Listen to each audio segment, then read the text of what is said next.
Hi everybody, this is Robin Harris. This is a public service announcement for the Washington metropolitan area, which is where I am from.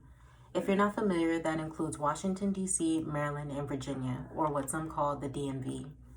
I know there's a lot of talk about the environment, climate change, and global warming in general, and any extra attention from the government regarding the environment is a good step in the right direction. Unfortunately, sometimes political figures who pretend to be involved only provide the bigger picture, which is that there is a pollution across the nation and throughout the globe. And in turn, a lot of individual environmental pollutants get overlooked. One pollutant, for example, that is overlooked by the public is sulfur dioxide, which has a formula of SO2. Just a quick background so you're familiar. The chemical properties of sulfur dioxide is that it is an acidic oxide that easily liquefies.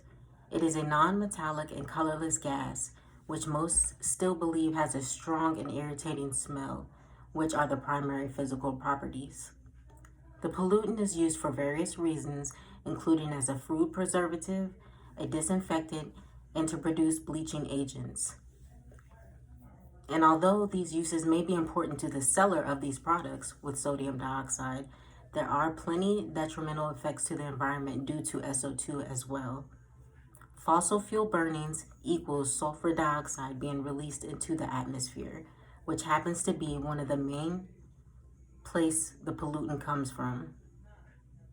A main issue due to the pollutant is deforestation, which we know in layman terms is that just the removal of plant life for profits, which ultimately leaves vegetation damage in the environment.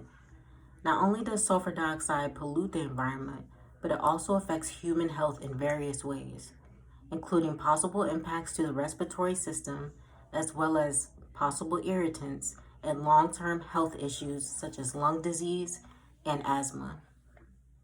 As stated, this is just one chemical reaction, since sulfur and oxygen mix together, that can negatively affect the air and overall atmosphere for us.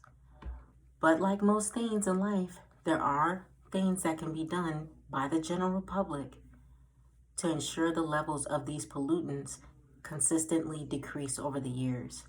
According to statistics, sulfur dioxide emissions in the United States have decreased significantly over the last 5 decades.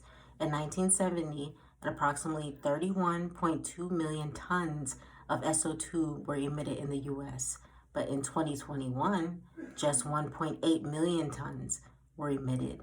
This is a reduction of roughly 94%. Even with these numbers, to lessen the impact of sulfur dioxide, it is best to ensure sulfur content transports continue to decrease, as well as food legislations continue to restrict the use of this gas as a food additive or anything that may harm the health of humans and all other living organisms. This announcement is just one reminder to keep fighting for your environment around you. This includes joining clubs, nonprofit organizations, or even governmental agencies with a main focus of conserving the health of the earth by continuous monitoring and management of air quality around us. Thank you.